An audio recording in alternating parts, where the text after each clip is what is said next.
আজিৰ ভিডিঅ'টোৰ যোগেদি এটা গুৰুত্বপূৰ্ণ বিষয় আলোচনা কৰিব বিচাৰিছোঁ।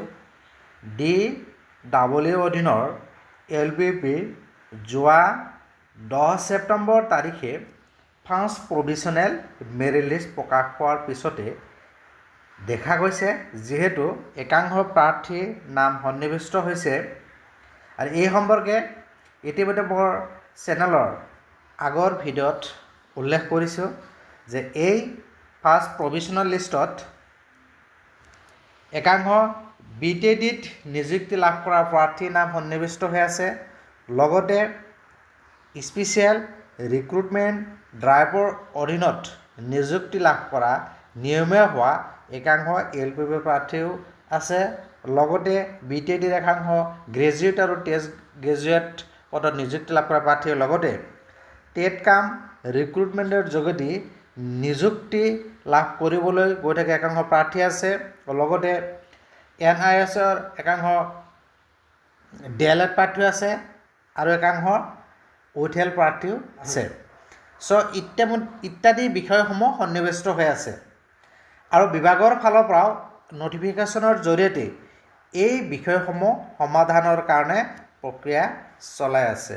আৰু আপোনালোকেও জানিব পাৰিছে যে মুখ্যমন্ত্ৰীয়ে ফেচবুক লাইভৰ জৰিয়তে ইতিমধ্যে তেখেতে উল্লেখ কৰিছে যে এইবাৰ যাতে নিযুক্তিৰ ক্ষেত্ৰত অভাৰলেপিং নাইবা ডাবল পষ্টিং নহয়, বিভাগসমূহৰ লগতো আলোচনা কৰিছে আৰু যাৱতীয় ব্যৱস্থা লোৱাৰ বাবেও নিৰ্দেশনা দিছে।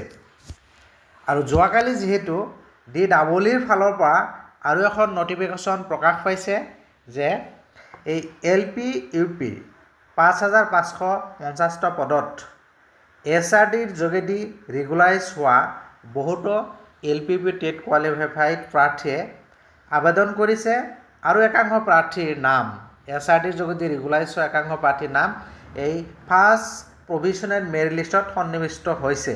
সেইসকল প্ৰাৰ্থীক ভলুণ্টাৰী প্ৰাৰ্থিত্ব প্ৰত্যাহাৰ বা উইথড্ৰল কৰাৰ কাৰণে নিৰ্দেশনা দিছে। যিহেতু DW ৱেবছাইটত ইতিমধ্যে উইথড্ৰল কৰাৰ কাৰণে যিহেতু বিভিন্ন বিভাগৰ নিযুক্তি প্ৰক্ৰিয়া চলি আছে, যিসকলে LPPৰ নাম আহিছে অথচ বেলেগ বিভাগত ইতিমধ্যে চিলেকশ্যন হৈছে ইত্যাদিৰ লগতে সকলো সামৰি এটা উইথড্ৰল কৰাৰ কাৰণে এটা লিংক এক্টিভ হৈ আছে।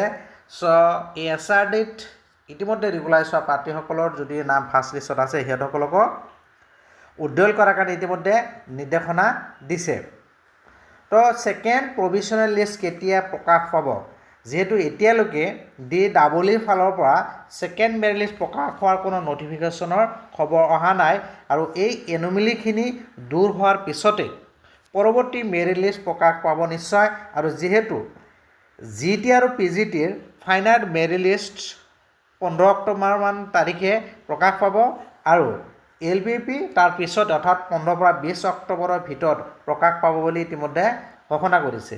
আৰু এটা কথা যে এই এনমিলিখিনি কাৰেকশ্যন হ'লে পৰৱৰ্তী মেৰিট লিষ্টত ভালেখিনি কাট অফ মাৰ্কছ ডাউন হোৱাৰ সম্ভাৱনা আছে আৰু GT আৰু PGTৰ ফাইনেল লিষ্ট প্ৰকাশ হোৱাৰ পিছত LPPৰ বিশেষকৈ UP ছেকশ্যনৰ মেৰিট লিষ্টৰ কাট অফ মাৰ্কছ ডাউন হ'ব নিশ্চিত। আজিলৈকে এইখিনি ভিডিঅ' ভাল লাগিলে লাইক আৰু শ্বেয়াৰ কৰিব আৰু এনেকুৱা ধৰণৰ গুৰুত্বপূৰ্ণ বাবদৰ বাবে সেইসকলে চেনেলটো ছাবস্ক্ৰাইব কৰা নাই চেনেলটো ছাবস্ক্ৰাইব কৰি নটিফিকেশ্যন বেলটো অল কৰি দিব। Thank U.